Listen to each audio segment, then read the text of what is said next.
إن الحمد لله نحمده ونستعينه ونستغفره ونؤمن به ونتوكل عليه ونعوذ بالله من شرور أنفسنا ومن سيئات أعمالنا من يهده الله فلا مضل له ومن يضلل فلن تجد له وليا مرشدا وأشهد أن لا إله إلا الله وحده لا شريك له ولا ضد ولا ند ولا مثيل له ولا مثال له وأشهد أن سيدنا ومولانا ومعلمنا ومرشدنا ومخرجنا من الظلمات إلى النور محمدا عبده ورسوله أرسله الله بالحق بشيرا ونذيرا وداعيا إلى الله بإذنه وسراجا منيرا فقد بلغ الرسالة وأدى الأمانة ونصح الأمة وكشف الغمة فترك أمته على المحجة البيضاء ليلها كنهارها لا يزيغ عنها إلا هالك اللهم صل وسلم وبارك عليه وعلى آله وأصحابه وأزواجه وذرياته وأهل بيته أجمعين أما بعد فأعوذ بالله السميع العليم من الشيطان الرجيم بسم الله الرحمن الرحيم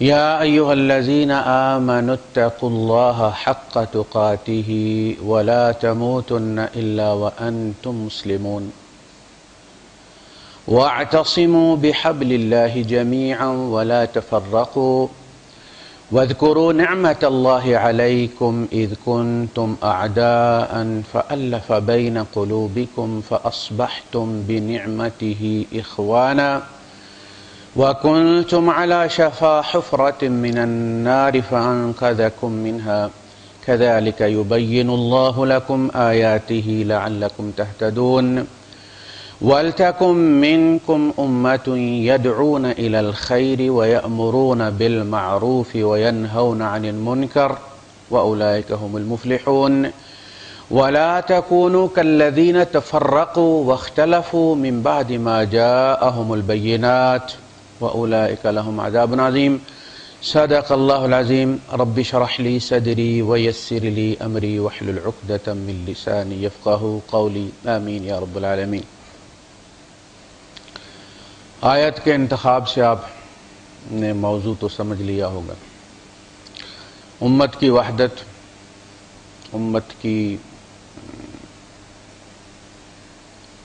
افتراق سے بچنے کی نصیحت جو اللہ پاک نے کی ہے۔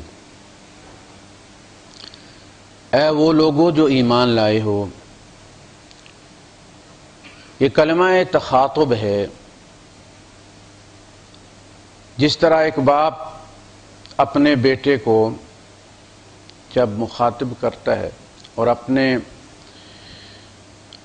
دل کی گہرائیوں سے اپنے جذبات کو استعمال کرتا ہے تو وہ کہتا ہے یا بنیش، اے میرے بیٹے، اے میرے بیٹے، اے میرے بیٹے۔ وہ اس کو نام سے نہیں پکارتا۔ حضرت یعقوب علیہ السلام کے بارے میں آپ دیکھیں گے کہ سورہ یوسف میں ان کا برابر یہ تخاطب آیا اپنی اولاد سے جب وہ مخاطب ہوئے، یا بنیش۔ ابراہیم علیہ السلام کو آپ دیکھیں گے کہ جب انہوں نے اپنے والد کو مخاطب کیا تو یا آباتی، یا آباتی، یا آباتی۔ اسماعیل علیہ السلام نے جب اپنے والد صاحب کی خواب سنی تو فرمایا یا آباتی افعل ما تؤمر، ابا جی وہ کر گزریے جو آپ کو حکم دیا گیا۔ اب اللہ پاک کا انسانوں کے ساتھ کوئی رشتہ نہیں، نہ بیٹے کا، نہ بھتیجے کا، نہ بھائی کا۔ سب سے جو پیارا کلمہ تخاطب ہے اللہ کے نزدیک، اور سب سے قیمتی وہ ایمان کا لقب ہے کہ اللہ پاک جب کہتا ہے اے وہ لوگوں جو ایمان لائے ہو، تو یہ سب سے پیارا کلمہ ہے۔ کسی قوم کو مخاطب کرنے کی بجائے سیدھا سیدھا کلمے کو مخاطب کیا جائے کہ اے کلمے کے دعوے دارو، کلمے کے تقاضے کیا ہیں؟ اے وہ لوگوں جو مجھ سے ایمان کا تعلق رکھتے ہو، پھر میری بات بھی مانو، یعنی مجھے مانتے ہو، میری بات نہیں مانتے۔ تو ارشاد فرمایا کہ یا ایھا الذین آمنوا اتقوا اللہ، اے ایمان والو اللہ کا تقوی اختیار کرو۔ تم کس ذات پہ ایمان لائے ہو جو ہر وقت تمہیں دیکھتی ہے، ہر وقت تمہیں سنتی ہے؟ ما یکون من نجوی ثلاثۃ الا هو رابعهم، تین سرگوشی کرنے والے نہیں ہوتے، چوتھا وہ ہوتا ہے۔ سرگوشی کی ضرورت تین کو ہی پڑتی ہے نا، جب تک دو ہوتے ہیں تو کسی سے پردہ تو نہیں ہوتا، پھر تو سرگوشی کرنے کی ضرورت نہیں ہے۔ جو ہی تیسرا ملے گا اور دو نے کوئی بات چھپا کر کرنی ہے تو سرگوشی ہوگی، اسی لیے اللہ پاک نے تین سے شروع کی۔ ما یکون من نجوی ثلاثۃ الا هو رابعهم ولا خمسۃ الا هو سادسهم، کبھی غور کیا تم کس سے چھپاتے ہو؟ انہ علیم بذات الصدور، وہ تو تمہارے سینوں میں پڑے جو خزانے ہیں ان سے بھی واقف، جو تم لوگوں سے چھپاتے پھرتے ہو تم اس سے کے سامنے ہر حال میں ننگے ہو، کپڑے پہن کے بھی ننگے ہو، تمہارے سینوں کے راز بھی ننگے ہو۔ اللہ کے رسول صلی اللہ علیہ وسلم کی دعا ہے القلوب لک مفضیہ، اے اللہ دل تیرے سامنے ننگے ہیں، ننگ مننگے ہیں، کوئی چیز تجھ سے چھپائی نہیں جا سکتی۔ اس اللہ سے تمہارا واسطہ ہے، اس کا تقوی اختیار کرو۔ اتقوا اللہ حیثما کنتم، جہاں کہیں بھی ہو، کسی دکان پہ کھڑے ہو تولنے لگے ہو، ماپنے لگے ہو، کسی دفتر میں کھڑے ہو دستخط کرنے لگے ہو، کسی ممبر پہ بیٹھے ہو بات کرنے لگے ہو، اللہ کا تقوی اختیار کرو، خیال رکھو اس کی حدوں کا، کوئی بات اسے ناراض کرنے والی مت کرو، اس لیے کہ تمہاری دنیا اور آخرت اس کی ناراضگی کے ساتھ اور اس کی رضامندی کے ساتھ جڑی ہوئی ہے، وہ ہر سزا دینے پر قادر ہے، کوئی اپنے زور طاقت جاؤ جلال سے اس کے عذاب سے کبھی بھی بچ نہیں سکتا۔ اسی لیے اللہ کے رسول صلی اللہ علیہ وسلم نماز پڑھ رہے تھے، دو صحابہ آپس میں اپنے آباء و اجداد کی تعریف کر رہے تھے، پھر کسی بندے کا ذکر کیا انہوں نے کہا کہ وہ بڑا صاحب جد ہے۔ جد وہ ہوتا ہے کہ جس کو تمام وسائل میسر ہوتے ہیں اور بڑا سالڈ پارٹی ہوتی ہے جسے کہتے ہیں۔ تو اللہ کے رسول صلی اللہ علیہ وسلم نے انہیں بھی بعد میں نماز سلام پھیرنے کے بعد آپ نے انہیں بھی کہا اور اس کو قنوت میں رکھ دیا، وَلَا يَنْفَعُ ذَا الْجَدِّ مِنْكَ الْجَدِّ، اے اللہ کوئی جاؤ جلال والا، کوئی مال و دولت والا، کوئی سالڈ پارٹی جو ہے وہ تیرے مقابلے میں کسی کی کوئی مدد نہیں کر سکتی، وہ اپنی مدد نہیں کر سکتی۔ مِنْكَ الْجَدِّ، جس کو جو دیا تو نہیں دیا۔ بڑی بڑی سالڈ پارٹی، بڑے بڑے بادشاہ آپ نے دیکھے، کیا حشر ہوا ان کا، ان کی اولادوں کا کیا حشر ہوا، اب بھی چل رہا ہے یہ سلسلہ۔ یہ سارا کس لیے؟ تاکہ وہ دکھائے تمہیں کہ جو کل تک یہ سمجھتے تھے کہ دنیا کی کوئی طاقت انہیں ہلا نہیں سکتی، پھر ان کا کیا ہوا۔ وَلَا يَنْفَعُ ذَا الْجَدِّ مِنْكَ الْجَدِّ، اتقوا اللہ، اللہ کا تقوی اختیار کرو، کتنا کرو، حق تقاتہ، ڈرتے تو ہم سب سے ہیں نا، سب سے پہلے ہم یہ دیکھتے ہیں کہ یہ میرا کوئی نقصان کر سکتا ہے کہ نہیں کر سکتا، اور جتنا کر سکتا ہے اتنا ہم اس سے ڈرتے۔ جو جو نقصان پہنچانے کی صلاحیت بڑھتی جاتی ہے اس کی، اتنا ہم اس سے زیادہ ڈرتے چلے جاتے ہیں۔ یہ ہم بتوں سے کیوں، وہاں اس زمانے میں بھی لوگ اور اب بھی لوگ یہ مزاروں سے کیوں ڈرتے ہیں کہ یہ لولا لنگڑا کر دیں گے، بچے جو ہے وہ ہمارے معذور پیدا ہونے شروع ہو جائیں گے، برس ہو جائے گی۔ ایک بت تھا جس کے بارے میں عربوں کا یہ خیال تھا کہ اگر اس کی گستاخی کی جائے تو برس ہو جاتا ہے بندے کو، جزام ہو جاتا ہے بندے کو۔ تو آپ دیکھیں مسجد سے وہ گھڑی اتار کے لے جاتے ہیں، مسجد سے جوتے اٹھا کے لے جاتے ہیں، لیکن کسی مزار سے وہ مزال کیا کوئی چیز اٹھا کے لے جائیں، ڈر لگتا ہے لوگوں کو۔ تو حق تقاتہ ہی یہ ہے کہ اللہ پاک تو ہر جگہ تمہیں نقصان پہنچا سکتا ہے اور تمہارا نفع روک سکتا ہے، تو ڈرنے کا حقدار تو وہ ہوا نا۔ جن کو تم اپنا نفع رساں سمجھتی ہو وہ تمہیں نقصان پہنچانے والا بنا سکتا ہے ان کو۔ سب سے قریبی رشتہ انسان جس پہ فخر کرتا ہے وہ انسان کی اولاد ہے، اور امیر محمد خان مارا گیا تھا اولاد کے ہاتھوں کے نہیں۔ اب بھی لوگ آپ ٹکر پڑھتے رہتے ہیں، روز خبریں آتی ہیں۔ یہی چیز ہے جس پہ بھروسہ کرتا ہے بندہ۔ اللہ سے ایسے ڈرو، اللہ کا تقوی اس طرح اختیار کرو۔ اصل میں ڈرو سے مراد یہ نہیں کہ اللہ کو خوفناک چیز ہے اور اس سے ڈرنا ہے، اللہ کی ناراضگی سے ڈرو اور اللہ کی خوشنودی کو تلاش کرتے رہو، بس یہی مومن کا کام ہے۔ صحابہ کو جو سب سے بڑا سرٹیفکیٹ ملا اللہ کے یہاں سے کیا ہے؟ رضی اللہ عنہم، بات ختم ہو گئی، اللہ ان سے راضی ہو گیا۔ یہی مومن کی جستجو۔ میری زندگی کا مقصد تیرے دین کی سرفرازی، میں اسی لیے مسلمان، میں اسی لیے نمازی۔ اور ڈرنا ہے تو اس بات سے ڈرنا ہے کہ اللہ ناراض تو نہیں ہو گیا۔ کبھی آپ کے دل میں اگر کسی کی عزت ہو اور آپ سے کوئی ایسی بات نکل جائے منہ میں، کوئی ایسی حرکت ہو جائے اس کے دفتر میں، اس کے گھر میں، جس سے آپ کو یہ گمان ہو کہ شاید اس نے محسوس نہ کیا، تو آپ کو پھر کیا کیا خیالات آتے ہیں؟ نیند نہیں آتی پھر، یار کیا کہے گا اس نے، اس کا میرے اوپر بڑا احسان تھا، مجھے کلیئر کرنا چاہیے اسے کہ میرا یہ مقصد نہیں تھا، ناراضگی کو دور کرنا چاہیے۔ وہ سمجھے گا یہ کیسا ناشکرا انسان ہے کہ میں نے اس کے ساتھ کیا کیا۔ رب ناراض ہو جائے، کوئی ایسی حرکت ہو جائے تو بندے کو نیند نہ آئے، پھر پتہ چلتا ہے کہ اللہ سے پیار ہے، اللہ کے احسانات کا خیال ہے انسان کو۔ وہ ماہر القادری صاحب کہتے ہیں کہ اس دل پہ خدا کی رحمت ہو جس دل کی یہ حالت ہوتی ہے، ایک بار خطا ہو جاتی ہے 100 بار ندامت ہوتی ہے، جب بھی یاد آتی ہے تو انسان کی نظر جھک جاتی ہے، میں نے یہ کیا کیا تھا۔ یہ اللہ کا ڈر ہے، اللہ کی ناراضگی کا ڈر ہے۔ اور جو کام بھی کرے بندہ اس کی رضا سامنے رکھیے، نہیں کہ بندہ یہ راضی ہو جائے گا کل ووٹ دے گا۔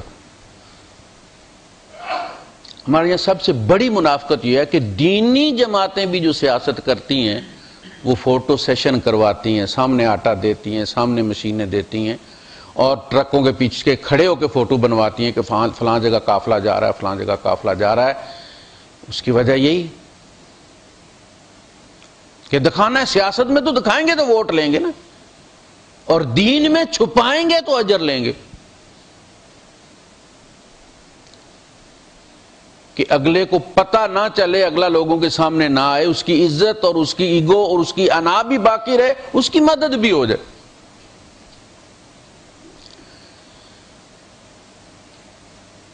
اللہ پاک نے فرمایا کہ یہ وہ لوگ ہیں یطعمون الطعام علی حبہ مسکینا ویتیما واسیرا، یہ مسکین اور یتیم اور اسیروں کو کھانا کھلاتے ہیں اللہ کی خاطر، کہ اس سے اللہ خوش ہو جائے۔ اپنے یعنی یہ خوشی اتنی انہیں، وہ بچا ہوا نہیں،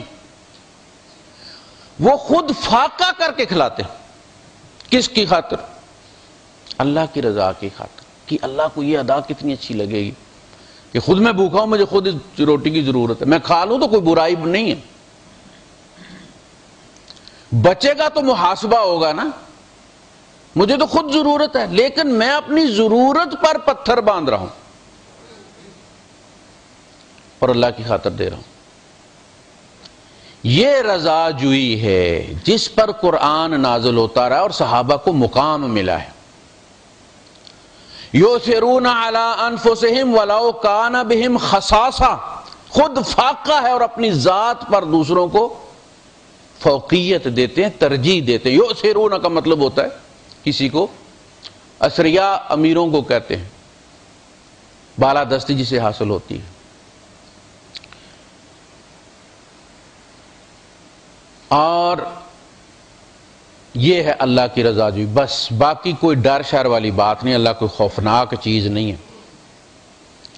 یہ انسان کے اپنے نفس کا معاملہ ہے، ضمیر کا معاملہ ہے. جتنا کوئی زیادہ حساس ہوگا، اللہ پاک کے احسانات کو جانتا ہوگا، اتنا ہی زیادہ وہ اللہ پاک کی ناراضگی سے ڈرے. حق تقاتے، یہ ہے ایمانیات میں، اعتقادات میں حق تقاتے. اس لیے کہ ایمان میں کوئی ڈسکاؤنٹ نہیں. عمل میں استطاعت دیکھی جاتی ہے، ایمان میں استطاعت نہیں دیکھی جاتی. یہ جو 7 آرٹیکلز آف فیتھ ہیں، آمنت باللہ وملائکتہ وکتبہ ورسلہ والیوم الآخر والقدر خیرہ وشرہ من اللہ تعالی والبعث بعد الموت، یہ آدم علیہ السلام سے. شریعت میں تدریج ہے، حالات کے مطابق تبدیلیاں ہوتی رہیں. ایمانیات میں کوئی تدریج نہیں ہے. جو ایمانیات کا پیکج آدم علیہ السلام کے زمانے میں تھا، وہی سارے انبیاء اور وہی نبی کریم صلی اللہ علیہ وسلم کے زمانے میں. ایک آرٹیکل بھی زیادہ نہیں کیا گیا. ایمانیات کی بنیاد تجربے پر نہیں ہوتی کہ تجربہ ہو گیا تو ایک آرٹیکل اور شامل کر دیا اس میں، لہذا اس میں استطاعت نہیں. جس نے بھی ایمان لانا ہے پورے پیکج پر ایمان لانا ہے. اس میں سے کسی ایک کا انکار پورے پیکج کو نل اینڈ وائڈ کر دیتا ہے. پاسپورٹ میں سب کچھ ٹھیک رہے، آپ ایک آدھ چیز کو چھیڑ دیں، پورا پاسپورٹ نل اینڈ وائڈ. ایمانیات جہاں عمل کی بات تو آئی، پھر فرمایا فاتقوا اللہ ما استطعتم واطیعوا.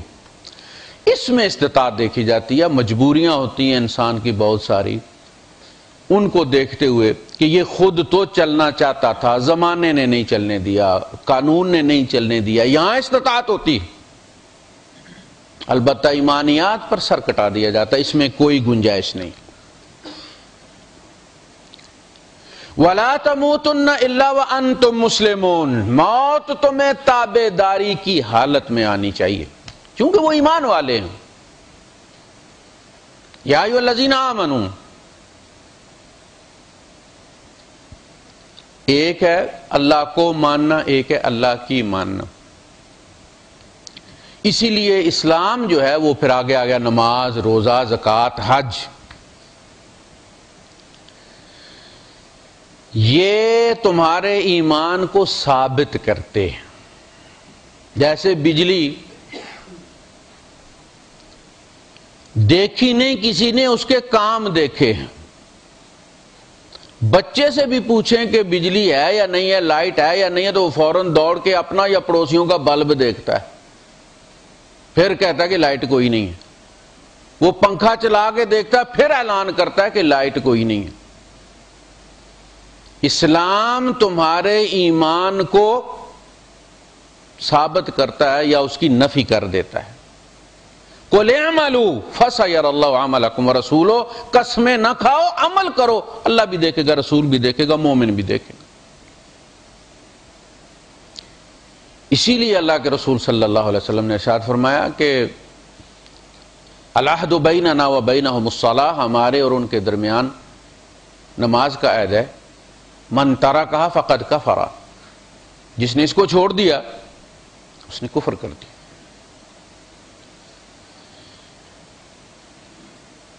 اتقوا اللہ حق تقاتہ ولا تموتن الا وانتم مسلمون.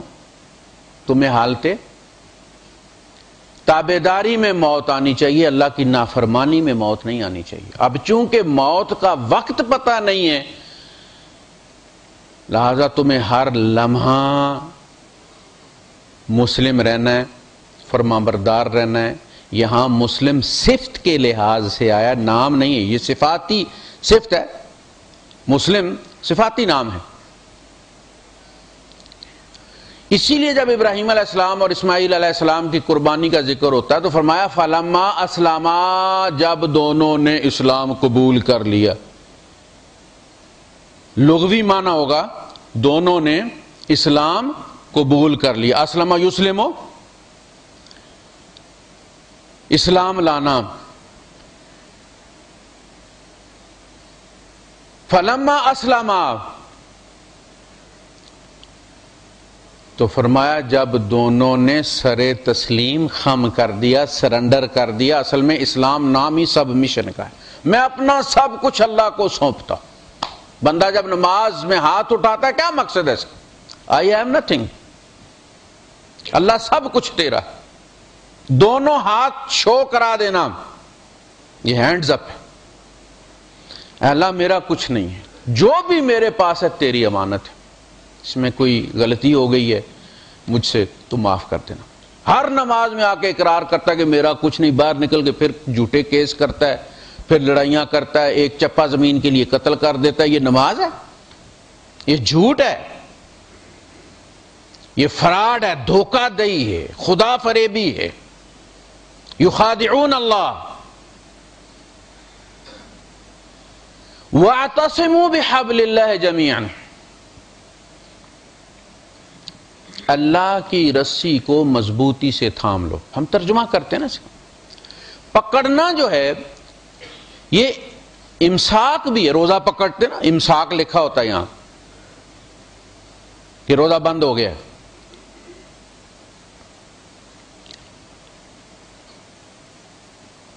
فَقَدْ اسْتَمْسَكَ بِالْعُرْوَةِ الْوُثْقَىٰ لَا انْفِصَامَ لَهَا. جس نے طاغوت کا کفر کر دیا، اللہ پر ایمان لے آیا، اس نے بڑی مضبوط رسی کو تھاما ہے. رسی نہیں ٹوٹے گی، تم چھوڑ دو تو الگ بات ہے. یہ اللہ پاک نے گارنٹی دی ہے. لَا انْفِصَامَ لَهَا، یہ وہ رسی ہے جو کبھی ٹوٹے گی نہیں. تو پکڑنا امساک ہوتا ہے، اعتصام ہوتا ہے مضبوطی سے پکڑنا. اب کوئی بندہ کہے جی یہ ترجمے میں مضبوطی کہاں لکھی ہوئی ہے؟ اعتصام کے اندر مضبوطی ہے. عاصمہ کیا ہوتا ہے؟ کیپٹل. جو کسی ملک کا سب سے مضبوط شہر ہوتا ہے، جس کی خاطر جان لڑا دی جاتی ہے، اور اس پر قبضے کو پورے ملک پر قبضہ سمجھا جاتا ہے، یہ ہے عاصمہ. آپ دیکھیں یہ عربی زبان ہے، دنیا کی کوئی زبان ایسی نہیں کہ جس میں تبدیلی ہوتی چلی جائے گی، ایک آدھ حرف بڑھتا چلا جائے گا، وہ مطلب ساتھ رہے گا اس کے. عصمت، جس کی خاطر جان لڑا دیتا ہے آدمی. معصوم، جس کو سیو کر لیا گیا، بچا لیا گیا. عاصمہ، سب سے محفوظ شہر، کیپٹل. تو یہ مضبوطی ساتھ لگی ہوئی ہے. وَاعْتَصِمُوا بِحَبْلِ اللَّهِ، اللہ کی رسی کو مضبوطی سے تھام لو. اور اس کی تفصیل کی اللہ کے رسول صلی اللہ علیہ وسلم نے قرآن حکیم سے. آپ نے فرمایا ہوا حبل اللہ المتین، یہ قرآن ہی اللہ کی وہ مضبوط رسی. ترفعوا بید اللہ و ترفعوا بایدیکم، اس کا ایک سرا اللہ کے ہاتھ میں، دوسرا تمہارے ہاتھ میں. وہ جو بیعت کرواتے ہیں تو وہ کیسے کرواتے ہیں؟ کپڑا ڈال کے پکڑیں جی سارے.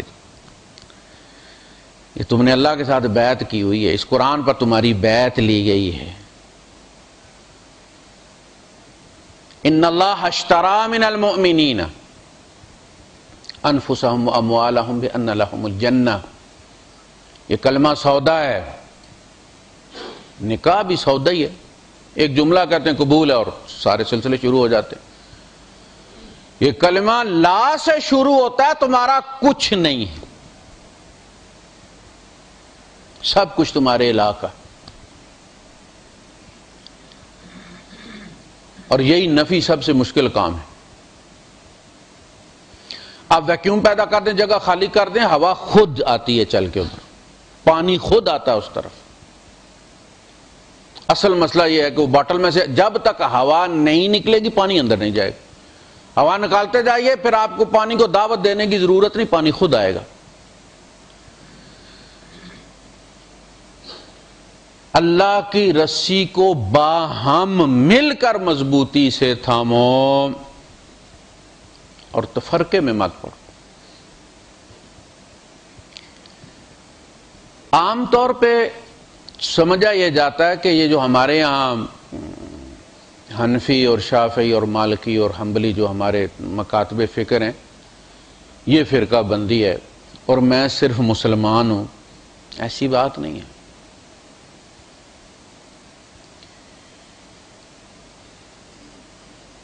جہاں تک ایمانیات کا معاملہ ہے، نص کا معاملہ ہے، وہاں تک کسی کی کوئی گنجائش نہیں، سارے مسلمان ہیں۔ نماز فرض ہے، اس کے لیے حنفی ہونے کی، شافعی ہونے کی، مالکی ہونے کی، حنبلی ہونے کی کوئی ضرورت نہیں۔ یہ بحیثیت مسلمان سب پر فرض ہے، سب کو پتہ، کسی کا کوئی اختلاف ہی نہیں۔ مکاتب فکر بنے اجتہادی معاملات میں، اور وہ ہماری مجبوری ہے، اس کے بغیر گزارا نہیں۔ پہلے آپ یہ سمجھ لیں کہ قانون کس کو کہتے ہیں یا شریعہ کس کو کہتے ہیں۔ جسے ہم شریعہ کہتے ہیں عربی میں، اس کو انگلش میں لا کہتے ہیں۔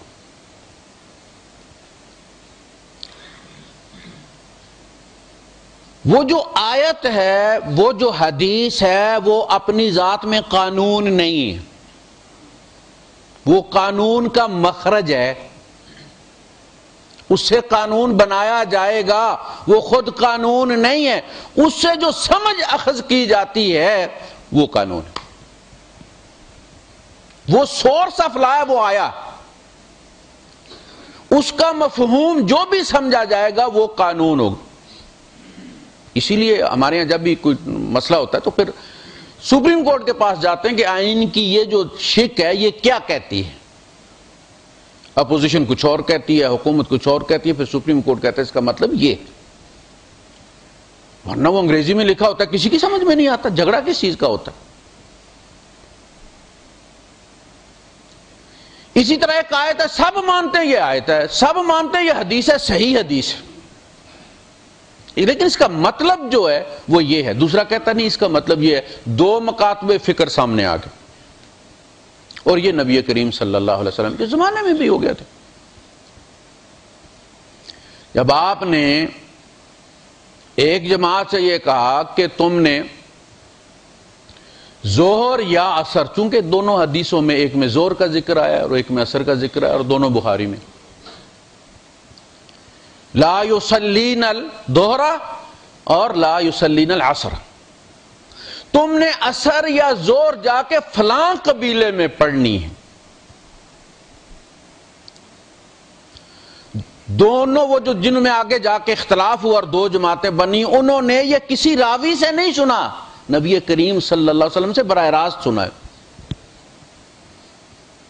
عصر رستے میں ہو گئی یا ظہر رستے میں ہو گئی۔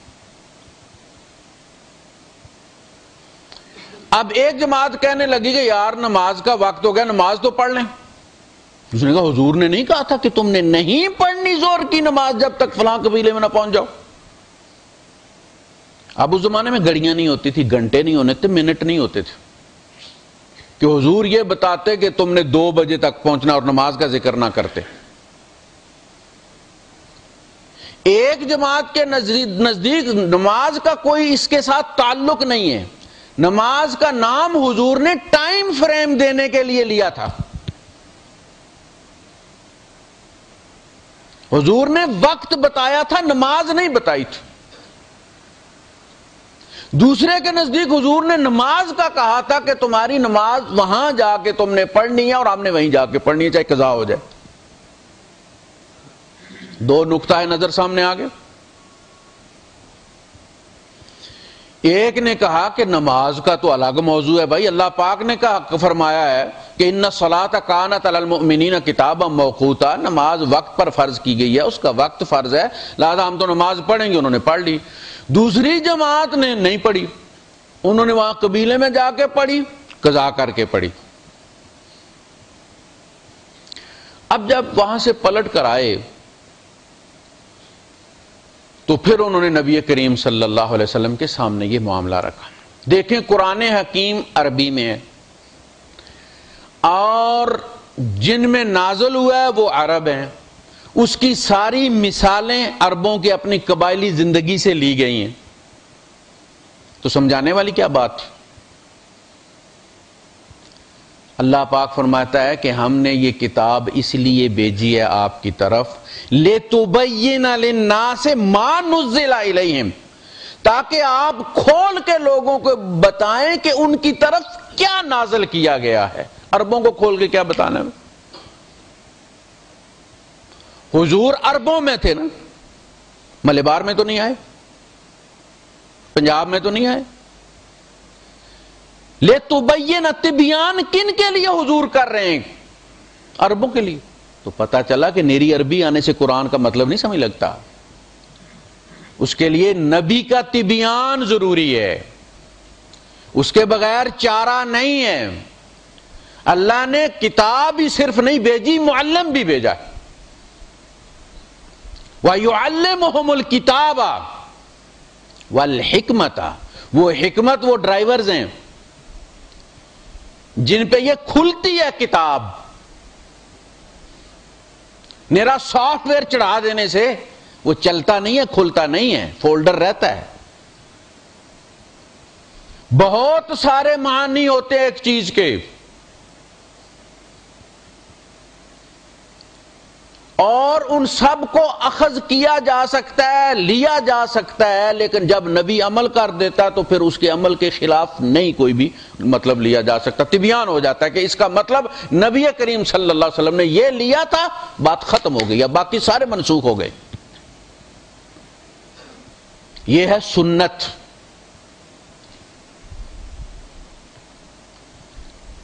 تو جب آپ کے سامنے وہ چیز رکھی گئی تو آپ، جس جماعت نے یہ کہا تھا کہ بھائی حضور نے نماز کا ذکر ٹائم فریم کے طور پہ لیا تھا، مقصد نماز نہیں تھا، اور جنہوں نے پڑھ لی تھی ان سے آپ نے فرمایا فقد اصبتم السنہ، تم نے سنت کو پا لیا، بالکل سنت کے مطابق تم نے عمل کیا۔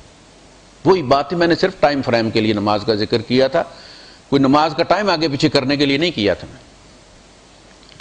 اور دوسروں کو کیا فرمایا؟ وَلَكُمُ الْأَجْرَيْنِ، تمہارے لیے 2 اجر ہیں، کہ تم نے ایک مشکل چیز جو نہ ماننے والی تھی، میری اتھارٹی پہ تم نے، میرے الفاظ پہ تم نے عمل کر کے 2 اجر لے لیا، اپنی عقل کی نفی کر دی تم۔ یعنی تم نے جب ایک مطلب سمجھا تو پھر اس کی خلاف ورزی نہیں کی۔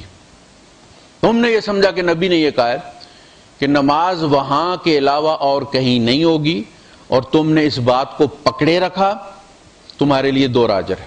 لیکن سنت ان کے ساتھ ہے جنہوں نے پڑھ لیا تھا۔ حضور نے یہ نہیں کہا کہ یہ گمراہ ہو گئے۔ تو کسی بھی آیت یا کسی بھی حدیث کے بارے میں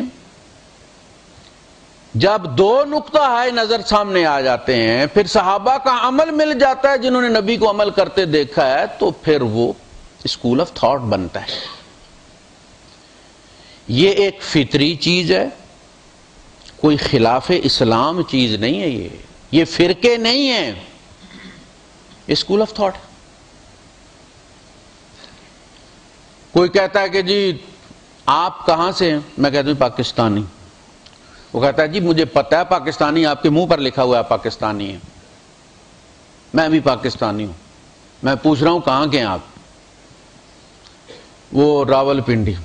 خاص راول پنڈی؟ اور نہیں جی ضلع راول پنڈی۔ آگے کہاں کے ہیں؟ گجر خان۔ خاص گجر خان کے؟ اور نہیں جی تحصیل گجر خان۔ آگے کہاں کے ہیں؟ فلاں گاؤں کے۔ ہوتے تسی تے ساڈے گوانڈی ہوئے جی، میں بھی فلاں جگہ کا۔ اس میں کوئی عیب نہیں ہے، یہ اسکول آف تھاٹ اسی طرح ہوتا۔ میں پاکستانی ہوں، میں مسلمان ہوں، یہ اسکول آف تھاٹ اسلام کے اندر ہی ہیں، یہ کوئی الگ دین نہیں ہے۔ امت افتراق سے اتحاد کی طرف آئی ہے۔ پہلے یہ ایک بستی کا دین تھا، 2 لوگ ایک دوسرے کو جانتے تھے، پھر انہی میں اختلاف ہوا۔ جب دین پھیلا تو صحابہ کے زمانے میں پھیلا، 22 لاکھ مربع میل عمر فاروق رضی اللہ عنہ کے زمانے میں فتح ہو گئے۔ کہاں وہ افریقہ تک پھیل گئے. اب نئے مسائل سامنے آئے، نہ نیا نبی اب آئے گا نہ نئی کتاب آئے گی. عمر فاروق رضی اللہ تعالیٰ عنہ اور دیگر صحابہ میں حضرت عائشہ صدیقہ رضی اللہ تعالیٰ عنہ، عبداللہ بن عمر رضی اللہ تعالیٰ عنہ، آپ کو نظر آ جائے گا سامنے اختلاف ہے رائے میں. مینا میں عبداللہ بن عمر 2 رکعت پڑھا کرتے تھے، قصر کرتے تھے نماز کو. لیکن جب عثمان غنی رضی اللہ تعالیٰ کے پیچھے نماز پڑھتے تھے، جب وہ امیر المومنین تھے، جب ان کے خلاف بغاوت ہوئی تھی، تو اس میں ایک الزام یہ بھی تھا کہ تم نبی کے حکم کے خلاف نماز پڑھتے ہو. مینا میں حضور نے قصر کیا، تم پوری پڑھتے ہو. یہ بھی ایک اعتراض تھا اس میں. تو آپ نے اس کا جواب دیا تھا کہ نبی کریم صلی اللہ علیہ وسلم نے اپنی جائیداد، اپنی پراپرٹی اون نہیں کی تھی، ری گین نہیں کی تھی، اس کا قبضہ نہیں لیا تھا. آپ وہاں مدنی شہری بن کے مسافر تھے، اس لیے آپ نے قصر کی تھی. میرا گھر ہے، میں نے وہاں شادی کی ہے، میں مکے کا باسی ہوں، میری وہاں قصر نہیں بنتی. سمجھ لگی بات کی؟ اگر حضور وہاں اپنا ایک گھر واپس لے لیتے تو صحابہ چڑھ دوڑتے اپنے اپنے گھروں پر. سب نے گھر چھوڑے ہوئے تھے نا، تو خانہ جنگی شروع ہو جاتی وہاں گھروں کے لیے. نبی نے پہلے اپنے گھر کی قربانی دے کے ٹینٹ لگایا. کہا اللہ کے رسول آپ اپنے گھر نہیں جائیں گے؟ آپ نے فرمایا عقیل نے ہمارا کون سا گھر چھوڑا ہے. حضور کے گھر پر حضرت عقیل رضی اللہ تعالیٰ نے قبضہ کر لیا. حضور نے ٹینٹ لگایا تو صحابہ نے لگائے. یہ ہوتی ہے لیڈرشپ، سب سے پہلے خود قربانی دینی. تو عبداللہ بن عمر رضی اللہ تعالیٰ سے کسی نے پوچھا کہ آپ اکیلے نماز پڑھتے تو قصر کرتے ہیں، عثمان کے پیچھے پڑھتے ہیں تو آپ 4 رکعت پڑھتے ہیں. آپ نے فرمایا اکیلے میں اس لیے قصر کرتا ہوں کہ میں نے نبی کریم صلی اللہ علیہ وسلم کو قصر کرتے دیکھا ہے، اور عثمان کے پیچھے 4 اس لیے پڑھتا ہوں کہ عثمان مجھ سے زیادہ فقیہ ہے. یہ ہے بات. یہ اتحاد ہے کہ یہ فقہی اختلاف دشمنی میں تبدیل نہ ہو. یہ 4 امام، 4 کمانڈر، 4 فوجوں کے کمانڈر نہ بن جائیں اور آپس میں جھگڑے نہ. اسکول آف تھاٹ ہے، جو چاہے جس طرح چاہے جس کو چاہے فالو کر لے. لیکن ان کے اندر ہی آپ کو ساری تو یہ پہلے بہت زیادہ اختلاف تھا جو آ کے سیٹل ہوا ہے 4 کے اندر. اگر ہمارے اہل حدیث بھائی ضد نہ کریں تو شواف اہل حدیث ہی ہیں.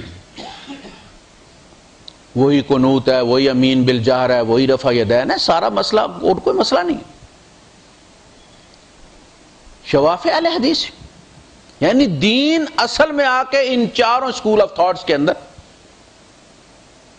اسکولز آف تھاٹ کے اندر سارا جتنا بھی ہے وہ سیٹل ہو گیا.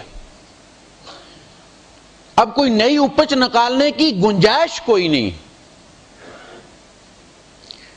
دنیا اس پر اب ہمیشہ اسی طرح ہوتا ہے کہ جس چیز کو لوگ اختیار کر لیتے ہیں اس کو چھوڑتا کوئی نہیں ہے پھر. اور اس میں حکمت بھی ہے کہ اللہ پاک ان کے ذریعے اپنے نبی کی ساری سنتوں پر عمل ہوتا دیکھ رہا. ایک دوڑ لگائی تھی اماں ہاجرہ نے، قیامت تک اللہ مسلمانوں کو دوڑا دوڑا کے وہاں وہ ایک منظر بار بار دیکھ رہا ہے. اس کو دوڑتے ہم ہیں اور ایکشن حضرت ہاجرہ کا ہے. اللہ اسے نہیں مٹنے دے رہا تو میرے نبی کی سنتوں کو کیسے مٹنے دے گا اللہ؟ ان 4 کے ذریعے اللہ پاک اپنے نبی کی ساری سنتوں کو زندہ رکھا ہوا ہے. کچھ کو یہ کرتے دیکھ، کچھ کو یہ کرتے ہوئے دیکھ رہا ہے. جو ان میں سے کسی کے ساتھ نفرت کرتا ہے وہ اصل میں نبی کے کسی طریقے سے ہی نفرت کرتا ہے. دشمنی والی کوئی بات نہیں. آپ ایک پر عمل کریں، دوسرے کو عمل کرتے دیکھ کر خوش ہوں. اس کو ذاتی اور پرسنل نہ لیں کہ یہ میرے امام کی توہین ہوگی، یہ میرے امام کی نہیں مانتا. ائمہ میں یہ بات نہیں تھی، وہ ایک دوسرے کے شاگرد تھے، سارے دشمن نہیں تھے ایک دوسرے کے. تو اعتصام یہ ہے، عقیدے کے لحاظ سے مضبوطی کے ساتھ اس کو پکڑو. ولا تفرقوا، تفرقے میں مت پڑو. اچھا یہ جو تفرقہ ہے، فرقہ جسے آپ کہتے ہیں، فرقہ تب بنتا ہے جب ان کی کوئی چیز آپس میں ملتی نہ ہو. قرآن حکیم یہ کہتا ہے کہ جب موسیٰ علیہ السلام نے ڈنڈا مارا، فَقَانَ، وہ جو پانی تھا، فَانْفَلَقَ، وہ پھٹ گیا. اور دونوں طرف وہ جو فرق، اب دیکھیں وہ پانی پھٹ گئے، ایسا نہیں کہ اوپر سے تو پھٹ گیا اور نیچے اس کی ٹانگیں جڑی ہوئی. فَانْفَلَقَ فَكَانَ كُلُّ فِرْقٍ، ہر فرقہ اس طرح ہو گیا، یعنی ہر ٹکڑا اس طرح ہو گیا، كَالطَّوْدِ الْعَظِيمِ، جیسے ایک عظیم تودا ہوتا، پہاڑ کی طرح کھڑا ہو گیا پانی، درمیان میں سے رستہ بنا، اس کے آپس میں کوئی چیز ملی. فرقہ وہ ہوتا ہے. فرقہ وہ نہیں ہوتا کہ ان کا قبلہ ایک ہو، ان کا رسول ایک ہو، ان کی کتاب ایک ہو، ان کا خدا ایک ہو، پھر بھی وہ فرقہ ہوں، ایسا نہیں. اور اپنے یہاں جو تعصب ہے مساجد میں نہ آنے دینے والا، اس کا دین کے ساتھ کوئی تعلق نہیں ہے. یہ بات یاد رکھیں، یہ مولوی کی غلطی ہے، دین کی غلطی نہیں ہے. مولویوں نے فرقہ بندی کی ہے، اللہ کی مساجد پر قبضہ کر لیا، انہیں ذاتی بنا لیا، فلاں کا داخلہ منع ہے، فلاں کا داخلہ منع ہے. اللہ کے گھر میں کسی کا داخلہ منع نہیں. مسجد نبوی میں عیسائیوں نے عبادت کی، نبی کی موجودگی میں کی، نبی نے کروائی ہے حکم دے کے. باہر کیوں جاتے ہو؟ یہاں کرو. کیا تمہارا خدا ہمارا خدا الگ ہے؟ مولوی کی غلطی کو دین کی غلطی مت بنائیں، دین کو لان تان مت کریں. فرقہ بنتا ہی اس وقت ہے. یہ تفرقہ اصل میں ائتلاف کی ضد ہے. ائتلاف، الفت جو یہاں ذکر کیا گیا، وَاذْكُرُوا نعمت اللہ علیکم اذ کنتم اعداء، اللہ کی نعمت کو یاد کرو جب تم آپس میں دشمن تھے، باہم اوس و خزرج. فَأَلَّفَ بَيْنَ قُلُوبِكُمْ، تمہارے دلوں کے درمیان اللہ نے الفت ڈال دی. اللہ پاک فرماتا ہے سورہ انفال میں، اے نبی تو ساری دنیا کے خزانے اگر خرچ کر دیتا، ان کے دلوں میں تو محبت نہیں ڈال سکتا تھا، اتنی نفرت بھری ہوئی تھی. لو انفقت ما فی الارض جميعا ما الفت بین قلوبہم ولکن اللہ الف بینہم. اللہ نے الفت ڈالی ہے، ہمارے کرتوتوں کی وجہ سے ہمارے اندر اللہ نے نفرت ڈالی ہے، کاٹ کھانے کو دوڑتے ہیں ایک دوسرے کو. اللہ نے محبت ڈالی. وہ جو چیز محبت کو ختم کر دے وہ تفرقہ ہے.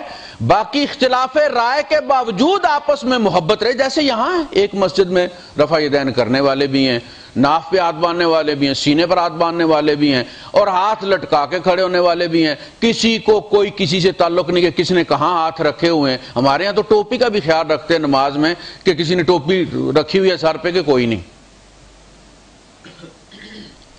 یہاں کوئی نہیں. یہ ہے اصل میں الفت کے ساری فقہیں ایک مسجد میں نماز پڑھتی ہیں، ایک امام کے پیچھے نماز پڑھتے ہیں. ہم پاکستانی ہیں، ہم امام ہوتے ہیں، پیچھے یہاں کا لوکل کھڑا ہوتا ہے. وہ نہیں کہتا کہ تم میری فقہ پر عمل کرو، میں یہاں کا لوکل ہوں، تم مہمان ہو. کہا گیا اگر کسی کے گھر تم کھانا کھاتے ہو تو نماز پڑھتے ہو تو صاحب خانہ زیادہ حقدار ہے کہ وہ مصلی پہ کھڑا ہو، اور جو اس کی فقہ ہے وہ تمہاری فقہ.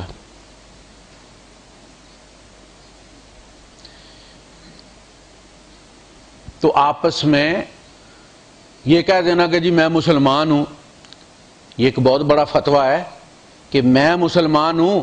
حنفی بھی مسلمان نہیں ہے، شافعی بھی مسلمان نہیں ہے، مالکی بھی مسلمان نہیں ہے، حنبلی بھی مسلمان نہیں ہے، میں مسلمان ہوں. یہ کوئی ایسی اچھی بات نہیں ہے کہ کہا جائے یہ کہنا کہ جی میں مسلمان ہوں، یہ بہت بڑی وسعت والی بات، یہ تنگ نظری ہے.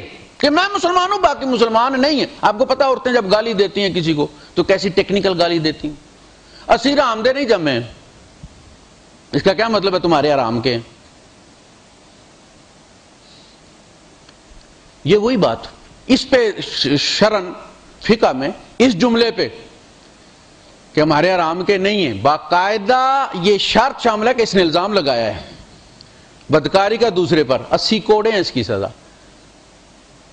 باقاعدہ یہ جملہ لکھا گیا. اگر کوئی کسی کو یہ کہتا ہے کہ ہمارے حرام کے نہیں ہیں تو یہ بہتان ہے کہ تمہارے حرام کے.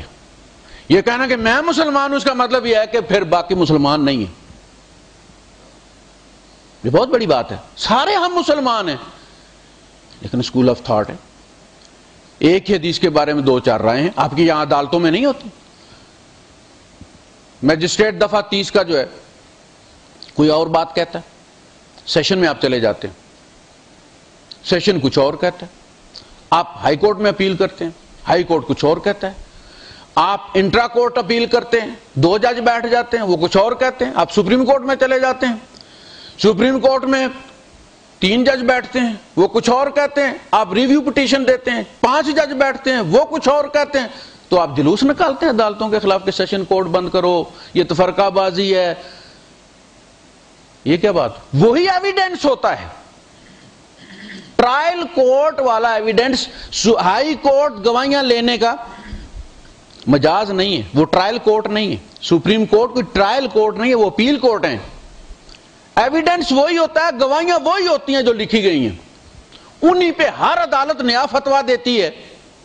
کیوں؟ جو ان کا تجربہ بڑھتا چلا جاتا ہے, مائنڈ سیٹ ان کا زیادہ چیز کو پکڑتا ہے, قانونی ہوتا چلا جاتا ہے. وہ جو بات سپریم کورٹ والے سمجھتے ہیں اور پہلے 2 اور پھر 4 اور پھر 5 جج سمجھتے ہیں, وہ سول جج کی سمجھ میں نہیں آتی. بات وہی ہے, گواہیاں اسی نے لی. یہی فقہ کا معاملہ ہے. اس میں پھر حالات تبدیل ہوتے. یہ اجتہادی معاملات ہیں نا. آپ کا اجتہاد ایک علاقے میں اور ہوتا ہے, دوسرے علاقے میں ایک ہوتا ہے. امام شافعی رحمۃ اللہ علیہ کو آپ دیکھیں, ان کی عراق کی فقہ اور ہے. پھر جب وہ مصر گئے ہیں تو کہا جاتا ہے کہ ان کا قول جدید ہے. یعنی عراق میں انہوں نے کوئی اور بات کہی تھی, اسی چیز کے بارے میں جب وہ مصر گئے اور براڈ مائنڈڈ ہو گئے, انٹریکشن ہوا عوام کے ساتھ, نئے زاویے سامنے آئے, ان کا فتویٰ تبدیل ہو گئے. تو کہا گیا کہ یہ ان کا مصر کا قول ہے, یعنی لیٹسٹ کو جو ان کا قول ہے وہ یہ ہے. یہ اجتہاد ہے. اسی طرح اجماع ہے. امت کا اجماع جو ہوتا ہے اس میں کبھی بھی گزٹ نوٹیفیکیشن نہیں آتا کہ فلاں تاریخ سے امت کا اجماع ہو گیا ہے. نہیں, یہ امت کے اندر اپنی ایک روح ہے. یہ اجماع جا کے 20, 30, 40, 50 سال کے بعد آ سکتا ہے. اسی لیے لوگ کہتے ہیں کہ مولوی پہلے ایک چیز کو جائز ناجائز کہتے ہیں, پھر جائز کر لیتے ہیں اس کو. پہلے اس کو حرام کہتے ہیں, پھر اس کو حلال کر لیتے ہیں. یہ ایک فطری پروسیس ہے. ایک چیز نئی سامنے آئی, اب اس کا کیا کرنا ہے؟ مختلف قول سامنے آتے چلے جاتے ہیں, اس کے پرو بھی اور اس کے اینٹی بھی. سپیکر ہے, پہلے لوگوں نے فتویٰ دیا کہ یہ تو جی آلہ اللہ اولاب ہے, اس پہ گانے سنے جاتے ہیں, لہذا اس کو مسجد میں داخل نہیں کرنا. یہ فوری رد عمل ہے. اور سب علماء نے یہ فتویٰ نہیں دیا. کچھ نے دیا, کچھ نے کہا کہ نہیں بھائی اس کا استعمال اللہ لاب میں بھی ہوتا ہے, نیکی میں بھی ہوتا ہے, لہذا اس کا استعمال اچھا اور برا ہے, نیگیٹو اینڈ پازیٹو ہے, لیکن اپنی ذات میں یہ برا نہیں. کبھی بھی ایسا نہیں ہوا کہ تمام علماء نے اتفاق رائے سے اس کی حرمت کا کبھی فتویٰ دیا ہو. آپ ایک مولوی کی بات کو پکڑ کے اگر آپ کہیں گے جی پہلے مولوی, سارے مولوی یہ کہتے ہیں, ایسا نہیں. اس طرف بھی آتا ہے, اس طرف سے بھی آتا ہے. امت اس کو قبول کرتی چلی جاتی ہے. جو سیٹل ہو جاتی ہے چیز وہ اجماع ہو جاتا ہے. آج اس پر اجماع ہے. فتوے اپنی جگہ پہ موجود ہیں ان کتابوں میں, امت نے ان کو رد کر دیا ہے. یہ ہے اجماع. تو اسی طرح ہر نئے معاملے میں اسپرے ہے, وہ جو آپ کرتے ہیں کہتے ہیں اس میں الکوہل ہوتا ہے. ہمارے ہاں آج بھی مولوی صاحب یہی کہیں گے, لیکن پتہ چلا کہ نہیں جی یہ وہ والا الکوہل نہیں ہے, سیدھی سیدھی بات ہے، شراب پیتے ہوئے اگر وہ کپڑے پہ گر گئی ہے تو شراب جس سے آپ کو نشہ ہوتا ہے اور آپ پی رہے ہیں اس وقت وہ ناجائز ہوتی ہے۔ وہی پیشاب والا پانی مولی اور گاجر کو دیتے ہیں، پھر جوس پیتے ہیں اس کا، اس میں کہاں آیا ہے؟ وہ باہر سے کہاں کوئی چیز آئی ہے؟ لیکن چونکہ اس کا فارمولہ تبدیل ہو گیا۔ اسی طرح صرف یہ دیکھ کر کہ یہ الکوہل ہے اس کے اندر، الکوہل ایک سیٹ آف میڈیسنز ہے جو الکوہل کہلاتا ہے۔ جس طرح میں مثال دیا کرتا ہوں کہ میمل جو ہے، دودھ پلانے والے، بچے دینے والے سارے جانور جو ہے وہ میملز ہیں۔ اس میں چوہیا بھی ہے، چمگادڑ بھی ہے، ہماری امی بھی شامل ہے اس میں، گائے بھی ہے، بھینس بھی ہے، سارے میملز ہیں۔ اب کیا میری امی اور چمگادڑ کوئی چیز ملتی ہے؟ چوہیا کوئی چیز ملتی ہے؟ گائے بھینس کوئی چیز ملتی ہے؟ میمل کہنے کی وجہ سے میری امی، بالکل یہی بات، صرف یہ دیکھیں الکوہل ہے جی۔ تو باقاعدہ اس پر پھر ہماری OIC کی جو میٹنگ ہوتی ہے دینی معاملات میں، لجنہ بحوث العلمی ہے، اس کا عمان میں غالباً اجلاس ہوا تھا، جس میں باقاعدہ فتویٰ دیا گیا کہ یہ جو عطر میں اسپرے استعمال ہوتا ہے یہ وہ والا الکوہل نہیں ہے جس سے کپڑے ناپاک ہوتے ہیں۔ تو یہ ایک اجماع دہائیوں میں آتا ہے یا صدیوں میں آتا ہے، امت اسے قبول کر لیتی ہے، کوئی نوٹیفکیشن جاری نہیں ہوتا، اور یہ ایک فطری پروسیس ہے۔ وَاعْتَصِمُوا بِحَبْلِ اللَّهِ جَمِيعًا وَلَا تَفَرَّقُوا وَاذْكُرُوا نِعْمَةَ اللَّهِ عَلَيْكُمْ، یہ وہ نعمت ہے۔ وَأَتْمَمْتُ عَلَيْكُمْ نِعْمَتِي، اس قرآن نے تمہیں ایک کیا ہے، اس قرآن نے تمہارے زیغ، تمہارے زنگ اتارے ہیں۔ حضور نے فرمایا نا کہ ہر چیز کو زنگ لگتا ہے، ہر لوگ کو جس طرح زنگ لگتا ہے اس طرح دلوں کو بھی زنگ لگتا ہے۔ یہ تلاوت جو ہے اس کتاب کی، یہ دلوں کا زنگ اتارتی۔